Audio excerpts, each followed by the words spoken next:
In this video of the STOic TTX Facilitator training, we're going to go over the participant engagement skill of consequence questions.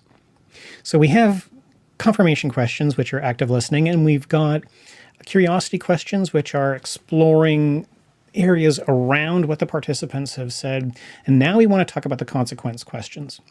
These are admittedly a little more difficult and require a little bit more skill and knowledge and experience from the facilitator. But what you have is the opportunity during the exercise to explore the consequence of what the participants have said. Now, most often they don't consider a lot of the consequences, certainly not the side consequences or the side effects of what they're doing. And as a facilitator, if you can drop in one or two really good consequence questions, you can really extract a lot of value from the participants, and the participants will thank you for making them think about some of these things they didn't think about. So this is an important skill to develop, and finding some of these golden nuggets in there in the exercise can reap some really, really big rewards for the participants. So what is a consequence question? When the participants are responding to your scenario or to your injects or to your details, they are doing things in order to contain or respond to the issue. When they do that, certain things happen as well, but they either take them for granted, don't consider them, or they just simply discount them. Just like, yeah, that's probably going to happen, and they don't consider it any further. Sometimes they need to be considering these things. And this is where a consequence question can be really, really useful. One of the things that often comes up is an instance where the participant says, well, I'm going to turn that off. And then, 5 minutes later, they are then going to rely on that thing or use that thing in order to do something that they want to do in the scenario. And they have forgotten that they've actually turned that off. One of the things that we ran in the pilots was that a lot of the participants wanted to turn off the affected machine or cut off network access to the infected machine, and then they wanted to remotely manage that machine. But of course, you can't do that if it's off or if the network has been disconnected. These types of consequence questions can be really, really useful. As a facilitator, keeping track of the details, keeping track of what's been turned off or what's been modified as a result of their responses can be really, really useful. So facilitator notes can really help here. But there are some pretty standard things that a facilitator can bring in the middle of an exercise that can be really, really useful, even if you can't tie it to anything specific that the participants have done. And we have a list of these in the guide, but I want to highlight a couple here that I think are particularly useful and can be of particular value. One is asking how particular information that the participants have gathered will be used. Participants love to say in the middle of an exercise that they're going to gather tons and tons and tons of information because they think that the information is going to tell them something very, very useful. What typically happens in an incident, though, is that all this information just creates noise. And you can gather all this information, but you don't have time to comb through it. You really, really don't.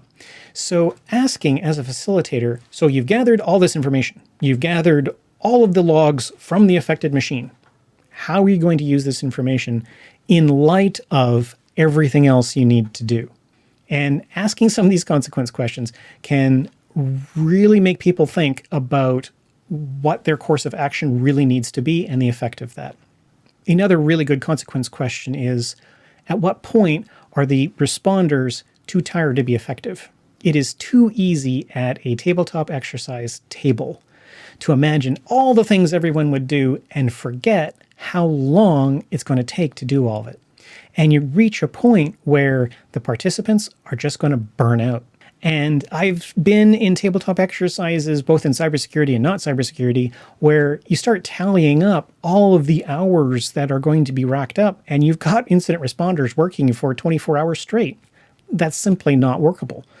You'll have people burning out, making mistakes. They can't work for 24 hours straight. So this is a really great consequence question to ask, especially if it is a large, complex scenario that's taking a long time, or potentially you as an inject have said that it is taking a long time, but you might not have mentioned what the time actually is. It might be 2 o'clock in the morning, but you haven't said this, but you've given all the clues that it probably is.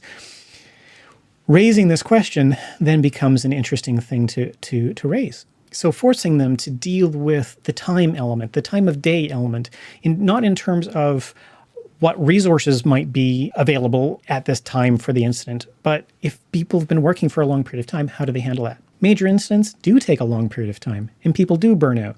And you need to have a process for how to manage the people throughout all this. Now, whether or not you're doing this at a strategic level or a tactical level or an operational level, fatigue is a very real thing that needs to be accounted for. Another high-quality question to ask as a consequence is asking what they think certain groups within the organization, how they might feel as a result of the incident responders' actions. So we're going to turn this off, and we're going to turn that off, and we're going to contain this over here, and we're going to shut this down. That's great. That's lovely. We understand how containment works. But who's it going to affect? Are you going to affect staff who really, really need this information or really need that service? Are you going to interrupt the organization or the business in a really critical way that you really shouldn't be making that call by yourself? That should be at the senior management level. Or what also happens in some cases is that the incident responders do things and then certain groups within the organization yell and complain very loudly, legitimately or not, and that creates feedback to the group, and now they have to decide, should we turn it back on? What do we do? And it creates chaos, and it creates a distraction to the incident response process. So asking some of these questions, asking this consequence question, can be really, really useful to get people to think about the consequences of their actions on certain groups within the organization. And every organization has that group which is really loud, really complainy, and would have a lot to say if their resources were somehow cut off or interrupted. That could be senior management, that could be a certain department, whatever. You will have these subgroups that will have very, very strong opinions in the middle of an incident. So asking about them, certainly asking about it out of the blue in the middle of a process, especially when they're making big actions. When the incident responders are making big actions, this can be a really, really useful thing. So these are the 3 types of questions that you can ask to maintain participant engagement. You've got confirmation questions, you've got curiosity questions, and you have consequence questions.